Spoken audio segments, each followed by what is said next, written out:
السلام علیکم ورحمۃ اللہ وبرکاتہ نحمدہ ونصلی علی رسولہ الکریم اما بعد۔ کل جیسا میں نے تشریح کے اندر بتایا تھا، ہم لوگ آخری میں سورہ توبہ تک پہنچے تھے۔ سورہ توبہ وہ سورت کے جس کے اندر اللہ رب العالمین نے منافقین کا ذکر کیا ہے، منافقوں کی خصلتوں کے بارے میں بتایا ہے کہ منافق جھوٹے ہوتے ہیں، منافق دھوکہ دیتے ہیں، منافق اللہ کے نبی کے سامنے بھی آ کر جھوٹ بولا کرتے تھے۔ اور یہی اس جنگ تبوک کے اندر بھی ہوا کہ منافقین جب اللہ کے نبی واپس لوٹے تو آ کر عذر پیش کرنے لگے، اللہ کے نبی میرا یہ پرابلم تھا اس لیے میں نہیں آیا، اللہ کے نبی میرا یہ پرابلم تھا میں نہیں آیا۔ تو اللہ کے نبی کو اللہ تعالیٰ نے حکم دیا کہ تم صرف ان کے ظاہر پر فیصلہ کرو، یعنی جو بول رہے ہیں مان لو اور یہ کہہ دو کہ تمہارے دل کا حال اللہ جاننے والا ہے، وہی تمہارا فیصلہ کرے گا۔ یعنی وہ ان کا کام تھا ٹوٹلی جھوٹ بولنا۔ اللہ رب العالمین اسی آج کے پارے میں جو ہم نے تلاوت کی آیت نمبر 100 کے اندر، یعنی سورۃ توبہ آیت نمبر 100 میں اپنے صحابہ کی فضیلت اپنے نبی کے صحابہ کی فضیلت بتاتے ہوئے ارشاد فرماتا ہے والسابقون الاولون من المہاجرین والانصار والذین اتبعوهم بإحسان رضی اللہ عنہم ورضوا عنہ وأعد لهم جنات تجری تحتها الانہار خالدین فیہا ابدا ذلک الفوز العظیم۔ اللہ رب العالمین کہتا ہے کہ یقیناً پہلے مسلمان ہونے والے صحابہ کرام، چاہے وہ مہاجرین ہوں یعنی وہ لوگ جنہوں نے مکہ سے مدینہ کا سفر کیا وہ، یا انصاری جو مدینہ کے رہنے والے تھے اللہ کے، اور وہ لوگ جنہوں نے ان کی پیروی کی، اللہ تعالیٰ کہتا ہے کہ ان تمام سے اللہ رب العالمین راضی ہو گیا اور وہ اللہ سے راضی ہو گئے۔ اور رضامندی کا مطلب کہ اللہ رب العالمین نے ان لوگوں کے لیے ایسی جنتوں کو بنا دیا ہے جس کے نیچے نہریں بہ رہی ہوں گی، یہ ہمیشہ اس کے اندر رہیں گے، اور یقیناً یہ بہت بڑی کامیابی ہے۔ اس آیت نمبر 100 سورہ توبہ میں اللہ رب العالمین اپنے نبی کے ساتھیوں کی فضیلت کو بتا رہا ہے، ارشاد فرما رہا ہے۔ اصل میں اسی وقت کے اندر غزوہ تبوک کے موقع پر ایک واقعہ یہ بھی پیش آیا تھا کہ کچھ لوگ جو منافق تھے انہوں نے مدینہ کے اندر ایک مسجد بنائی تھی، جس مسجد کا مقصد اللہ کے نبی کو آ کر یہ بتایا کہ ہمیں مسجد نبوی تھوڑا دور پڑتی ہے تو ہم ایک مسجد بنا رہے ہیں، آپ آ کر وہاں پر نماز پڑھ دو، ایک بار آپ نماز پڑھ دو تو مسجد کی اوپننگ ہو جائے گی، مسجد شروع ہو جائے گی۔ تو اللہ کے نبی کو ظاہر یہ دکھایا تھا کہ بھائی ایک مقصد سے کر رہے ہیں، جبکہ اللہ تعالیٰ جانتا تھا کہ ان کا مقصد کچھ اور ہے۔ تو اللہ تعالیٰ نے قرآن میں آیت نازل کی والذین اتخذوا مسجدا ضرارا وکفرا وتفریقا بین المؤمنین وارصادا لمن حارب اللہ ورسولہ من قبل وليحلفن ان اردنا الا الحسنى واللہ یشہد انہم لکاذبون۔ آیت نمبر 107 میں اللہ تعالیٰ نے ارشاد فرمایا کہ یقیناً وہ لوگ جنہوں نے مسجد زرار کو بنایا، اللہ تعالیٰ نے اس مسجد کو مسجد زرار یعنی تکلیف والی مسجد کہا۔ اس کا مقصد کیا تھا؟ کفر کرنا، مسلمانوں میں اختلافات ڈالنا، ارصادا لمن حارب اللہ ورسولہ، وہ لوگ جو اللہ اور اس کے رسول سے بھاگ کر آئیں، یعنی وہ جو ان کے خلاف لوگ ہیں ان کو جمع کرنا، مسلمانوں کے قتال کی اور یعنی ان کو مٹانے کی پلاننگز کرنا۔ یعنی اصل اس مسجد کے بنانے کا مقصد تھا کہ وہ منافق جنہوں نے صرف ظاہر میں اسلام قبول کیا ہے وہ مسلمانوں کو کیسے مٹائیں اس کی کوشش کریں گے۔ تو اللہ تعالیٰ نے قرآن میں آیت نازل کی کہ آپ وہاں پر جا کر نماز نہیں پڑھیے، گرچہ وہ آپ کو آ کر کہتے ہیں کہ ہم سچے ہیں، ہم نے اچھائی کا ارادہ کیا ہے، لیکن اللہ گواہی دیتا ہے کہ یہ لوگ جھوٹے ہیں، اللہ تعالیٰ انہیں پسند نہیں کرتا ہے۔ اس کے بعد اللہ رب العالمین مومنوں کی ایک صفات بتا رہا ہے، مومنوں کو ایک حکم دے رہا ہے۔ آیت نمبر 111 کے اندر ان اللہ اشتری من المؤمنین انفسهم واموالهم بان لهم الجنہ، یقیناً اللہ رب العالمین نے مومنوں سے ان کے نفس یعنی ان کی جان اور ان کے مال کے بدلے جنت کو خرید دیا ہے۔ یعنی اللہ تعالیٰ ہر مومن سے یہ چاہتا ہے کہ وہ اپنی جان اللہ کے سپرد کر دے اور اپنا مال اللہ کے سپرد کر دے، یعنی اس جان پر چاہے جو تکلیف آئے اللہ کے لیے صبر کرے کہ اللہ دینے والا بھی تو اور لینے والا بھی تو، مال جب تک ہے تب تک الحمدللہ اور جب سارا چھین جائے تب بھی الحمدللہ۔ تو اللہ تعالیٰ کہتا ہے کہ وہ لوگ جو اپنی جان اور مال کو میرے آگے جھکا دیتے ہیں میں انہیں کیا بدلہ دیتا ہوں؟ بِأَنَّ لَهُمُ الْجَنَّةَ، اللہ رب العالمین نے ان لوگوں کو جنت دے دی ہے۔ اللہ رب العالمین یقیناً یہ بہت بڑا وعدہ کرتا ہے اور اس کے اندر ہم سے بڑی کوتاہی ہوتی ہے۔ آج ذرا سی بیماری آ جائے تو لوگ کہنے لگ جاتے ہیں کہ دیکھو اپنے ہی گھر میں برا ہوتا ہے، اپنے ہی ساتھ اچھا نہیں ہوتا ہے، مال ارے ہمارا ہی کاروبار نہیں چلتا، ہمارے ہی ساتھ اچھا نہیں ہوتا۔ تو اللہ تعالیٰ کہتا ہے کہ مومن کو صبر کرنا چاہیے، کیونکہ اگر تم جان اور مال پر آنے والی تکلیفوں پر صبر کرو گے تو اللہ تعالیٰ تمہیں یقیناً جنت دے گا۔ اس کے بعد اللہ رب العالمین ایک حکم بیان کر رہا ہے کہ کسی کے لیے یعنی مومن کے لیے جائز نہیں ہے کہ وہ مشرک کے لیے استغفار کی دعا کرے، یعنی آپ کا کوئی چاہے بھائی ہو، رشتہ دار ہو، کوئی بھی ہو، اگر اس کا شرک پر انتقال ہو جائے یعنی اللہ کو ویسا نہیں مانتا تھا جیسا ماننا چاہیے، یا اللہ تعالیٰ کے ساتھ کسی کو اللہ جیسا مانتا تھا چاہے کلمہ بھی پڑھتا ہو، اگر مشرک ہے تو آپ اس کے مرنے کے بعد مغفرت کی دعا نہیں کر سکتے۔ اللہ अल्लाह रब्बुल आलमीन ने इस आयत को आयत नंबर 113 और 114 सूरह तौबा के अंदर बताया, मा काना लिन्नबी वल्लदीना आमनू अन यस्तगफिरू लिल मुशरिकीन, कि किसी नबी के लिए और वो लोग जो नबी के साथ ईमान लाए हैं जायज़ ही नहीं है कि वो मुशरिकों के लिए इस्तगफार की दुआ करें, वलौ कानू उली कुर्बा, चाहे वो उनके करीबी रिश्तेदार ही क्यों ना हो, मिन बादि मा तबय्यन लहुम अन्नहु अस्हाबुल जहीम, इसके बाद कि उन्हें ये पता चल चुका है कि वो जहन्नमी है। यानी उनका इंतकाल जब शिर्क और कुफ्र पर हुआ तो यकीनन वो जहन्नमी है। तो काफिर होकर मरे तब भी और मुशरिक होकर मरे तब भी, चाहे रिश्तेदार ही क्यों ना हो, हम उसके लिए इस्तगफार की दुआ नहीं कर सकते।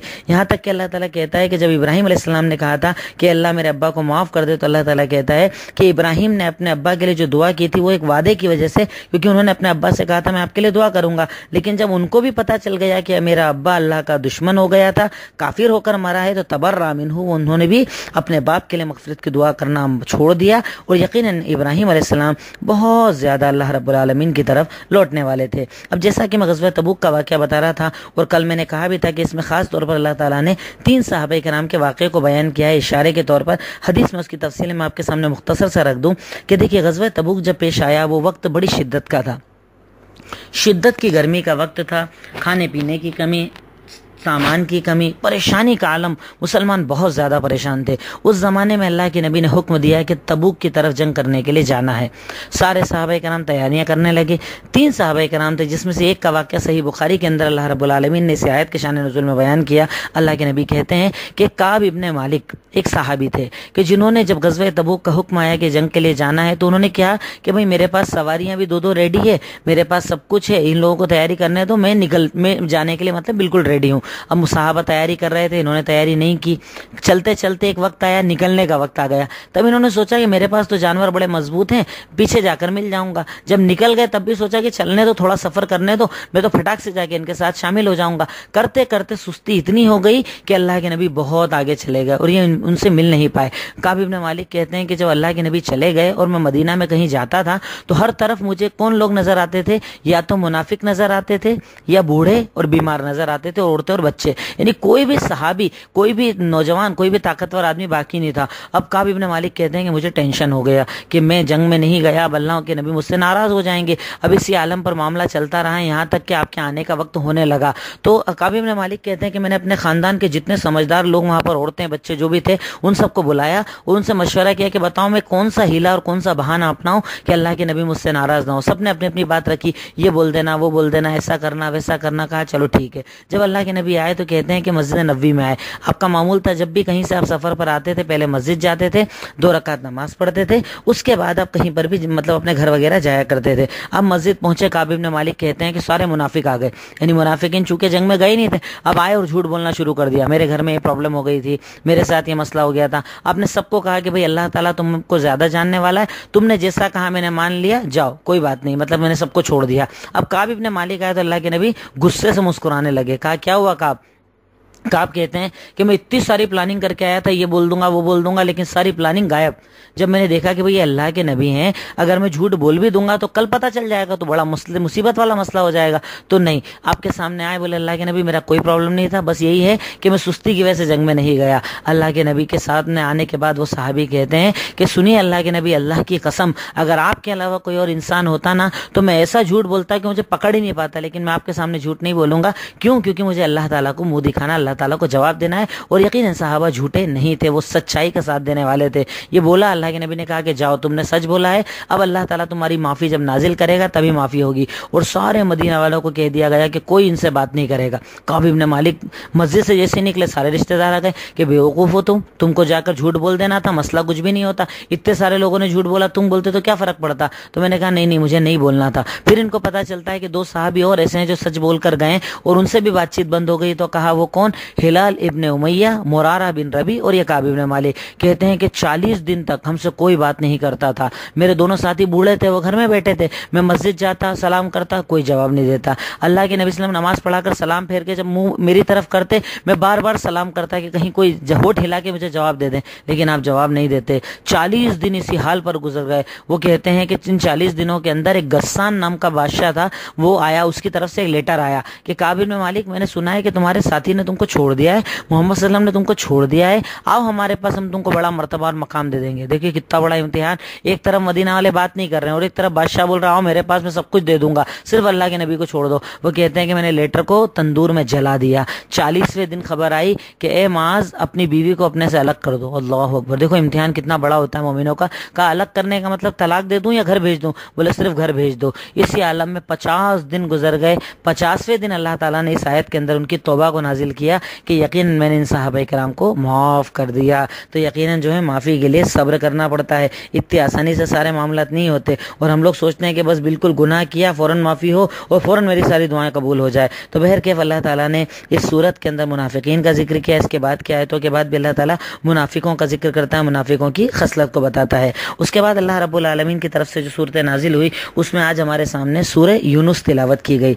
सूरह यूनुस वो सूरत है कि जिसके अंदर अल्लाह रब्बुल आलमीन अपनी कुदरत को बताता है। जैसा कि अल्लाह ताला कहता है सूरह यूनुस आयत नंबर 5 के अंदर, हुवल्लज़ी जअल अश-शम्स ज़िया, वही अल्लाह ताला है जिसने सूरज को जो है वो नूरानी बनाया, वही है जिसने कमर को नूर बनाया, वही इनके चलने की जगह फिक्स करता है कि चांद कब कहाँ पहुंचेगा, सूरज कब कहाँ चलेगा, ताकि तुम जानो। पहले ज़मानों में क्या होता था, चांद सूरज को देखकर लोग कैलेंडर बनाया करते थे। तो अल्लाह ताला अपनी कुदरतों का जिक्र करता है कि सोचो देखो, इतना बड़ा सूरज चलाने वाला मैं, इतना बड़ा चांद चलाने वाला मैं, कभी अपने टाइम से ये लोग आगे पीछे नहीं होते, तो सोचो इसको बनाने वाला कैसा होगा। अल्लाह कहता है मैंने आसमानों को बनाया, मैंने ज़मीनों को बनाया। ये सब कहने के बाद अल्लाह ताला कहता है कि इंसान को इसीलिए मेरे साथ शिर्क नहीं करना चाहिए, मुझसे मांगना चाहिए, मुझे पुकारना चाहिए। अल्लाह ताला कहता है आयत नंबर 12 के अंदर, वैसा मसल इंसान अज़्ज़ुर्र दआना लिजंबिही व क़ाइदन व क़ाइमा, कि इंसान को जब ज़रा सी तकलीफ आती है, जैसे हम लोग होता है ना, पेपर में फेल हो गए, पढ़ाई करनी है, घर में कोई मसला आ गया, कर्जा आ गया,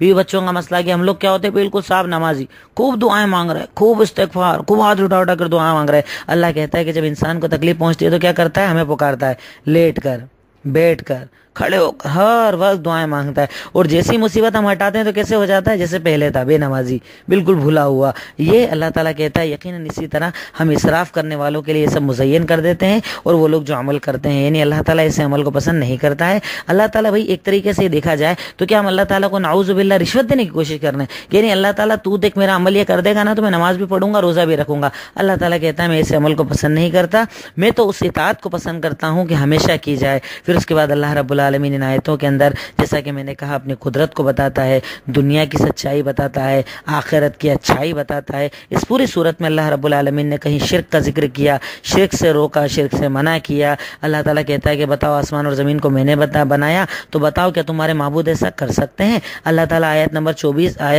34 के अंदर इरशाद फरमाता है इसी सूरह यूनुस के अंदर कि कहो कुल हन मिन शुरकाइकुम मन यब्दुल खल्क़ सुम्मा युईदु, है तुम्हारे कोई माबूदों में ऐसा, तुम जितने लोगों को शिर्क करते हो, कोई ऐसा जो एक बार मखलूकात को मैंने बनाया तो दोबारा उन्हें पैदा करने की ताकत रखता हो, एक बार पैदा करने की ताकत रखता हो? हरगिज़ ऐसा नहीं है। अल्लाह ही सब कुछ करने वाला, अल्लाह ही हर चीज़ पर कुदरत रखने वाला है। उसके बाद अल्लाह ताला दुनिया के अंदर वलियों की सिफत बता रहा है। जो हमारे यहाँ पर कहते हैं ना साहब ये वली हैं, बड़े पहुँचे हुए हैं, अल्लाह ताला उनकी सिफत बता रहा है कि वली होते कौन है। अल्लाह ताला कहता है अल्लाह इन्ना औलिया अल्लाहि ला खौफुन अलैहिम वला हुम यहज़नून, यकीन जान लो कि अल्लाह के जो वली होते हैं उन्हें कोई खौफ नहीं होता, आने वाले किसी चीज़ का कोई उन्हें टेंशन नहीं होता, फ्यूचर में क्या होगा, और इसी तरह पास्ट का उन्हें कोई हुज़्न नहीं होता, जो छूट गया सो छूट गया, जो चला गया सो चला गया, इंतकाल हो गया कोई मसला नहीं। यानी ना पीछे का टेंशन ना आगे का टेंशन, वलियों को कोई टेंशन नहीं होता।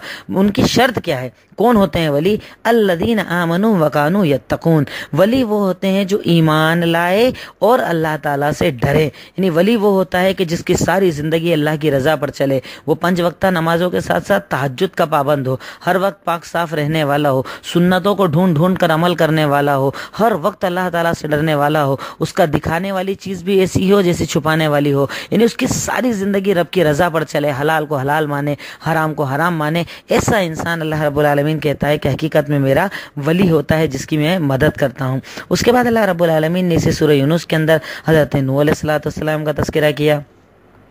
حضرت موسیٰ علیہ السلام کا ذکر کیا، جیسا کہ میں ان کا واقعہ بتا ہی چکا ہوں۔ اگر آپ آیتوں کو پڑھیں گے تو آیت نمبر 87 کے اندر، اس کے بعد کی آیتوں کے اندر اللہ رب العالمین ذکر کرتا ہے کہ حضرت موسیٰ کی زندگی کیسی تھی، کیا کیا ان کے ساتھ ہوا، بنی اسرائیل نے کیا کیا کیا، اللہ رب العالمین تمام چیزوں کا ذکر کرتا ہے۔ اور اس کے بعد ایک چیز ارشاد فرماتا ہے کہ وَلَا تَدْعُ مِن دُونِ اللَّهِ مَا لَا يَنفَعُكَ وَلَا يَضُرُّكَ وَإِن فَعَلْتَ فَإِنَّكَ مِنَ الظَّالِمِينَ۔ آیت نمبر 106 میں اللہ تعالیٰ کہتا ہے کہ سنیے محمد رسول اللہ، وَلَا تَدْعُ مِن دُونِ اللَّهِ مَا لَا يَنفَعُكَ، آپ اللہ کو چھوڑ کر ایسے لوگوں کو مت پکاریے گا جو نہ آپ کو فائدہ دے سکتے، جو نہ آپ کو نقصان دے سکتے۔ اگر آپ ایسا کریں گے تو آپ ظالموں میں سے ہو جائیں گے۔ یقیناً اللہ تعالیٰ معبود انہیں مانتا ہے، اللہ تعالیٰ کی نظر میں کہتا ہے، اللہ تعالیٰ بتا رہا ہے کہ معبود وہ ہے جو تمہیں فائدہ دے سکے، معبود وہ ہے جو تمہیں تکلیف دے سکے۔ اللہ تعالیٰ اس کے آگے ارشاد فرماتا ہے، بڑی پیاری آیت اللہ تعالیٰ ارشاد فرماتا ہے، وَإِن يَمْسَسْكَ اللَّهُ بِضُرٍّ فَلَا كَاشِفَ لَهُ إِلَّا هُوَ، یقین جان لو اگر تمہیں کوئی بھی تکلیف پہنچ جائے تو اسے ہٹانے والا اللہ کے سوا کوئی نہیں ہے۔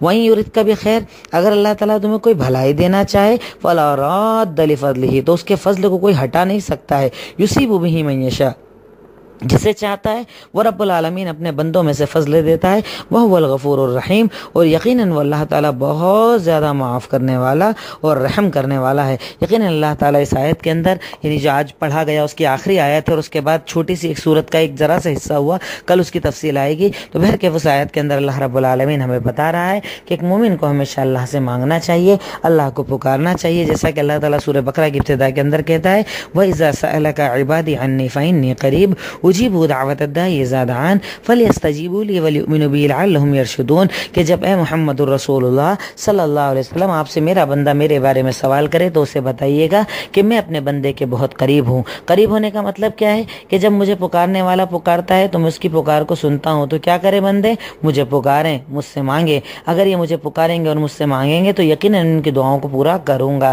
تو یقیناً بندے کو یہ یقین رکھنا چاہیے کہ میرا اللہ میرے ساتھ ہے، میرا خالق میرے ساتھ ہے، میرا مالک میرے ساتھ ہے، میری ہر پریشانی میں، میری ہر خوشی میں، میری ہر غم میں، میری ہر تکلیف میں، میری ہر بیماری میں، ہر وقت میرا اللہ میرے ساتھ ہے، وہ مجھے کبھی اکیلا نہیں چھوڑتا۔ وہ اللہ جو اپنے بارے میں کہتا ہے، صحیح حدیث کی میں ہے، اللہ کے نبی وسلم کا فرمان ہے کہ وہ اللہ تو ایسا رب ہے جو اندھیری رات میں کالے پہاڑ پر چلنے والی کالی چیٹی کو دیکھتا بھی ہے اور چلنے کی آواز کو سنتا بھی ہے۔ تو یقیناً اللہ رب العالمین بہت زیادہ معاف کرنے والا اور سننے والا ہے۔ چاہیے کہ بندہ سچے دل کے ساتھ جھک کر، رو کر، گڑگڑا کر اللہ کو پکارے تو یقیناً اللہ رب العالمین اسے معاف کرے گا۔ تو آج یہ 11واں پارہ مختصر تشریح میں نے آپ کے سامنے رکھی۔ اللہ رب العالمین ہم تمام کو عمل کی توفیق عطا فرمائے۔ السلام علیکم ورحمۃ اللہ۔